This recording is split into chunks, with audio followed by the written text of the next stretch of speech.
Usapang health sa mundo ng showbiz. Former beauty queen na si Rabia Mateo matapang na ibinahagi ang pakikipaglaban sa depresyon.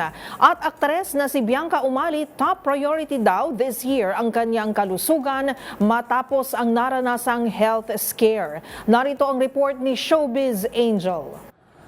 Na-diagnose na may major depressive disorder with anxious distress ang aktres at former beauty queen na si Rabia Mateo noong nakaraang taon. Kamakailan niya lang ito ibinahagi sapagkat planoan niya ni Rabia na hindi bunyag sa publiko ang pinagdadaanan. Kwento ni Miss Universe Philippines 2020, ito ang dahilan kung bakit siya umalis ng bansa at 3 buwan na malagi abroad. Inalala rin ni Rabia ang kwento ng yumaang content creator na si Emma Atienza at kung gaano kasakit ang pagkawala nito sa TV host na si Kuya Kim, kung kaya't nangakong hindi mag-give up para sa kanyang mama. Kasabay niya ng panawagan ni Rabia na bullying needs to stop now. Agad namang bumuhos ang suporta mula sa kanyang fans. Samantala, may inopen up din ng aktres na si Bianca Umali tungkol sa kanyang kalusugan. Ang kapuso star, nagkasakit pala sa pagsisimula ng 2026.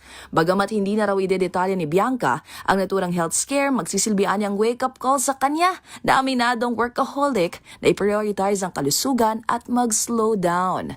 Sa ngayon, patuloy itong nagpapalakas hindi lamang para sa kanyang sarili kundi para na rin daw sa kanyang loved ones.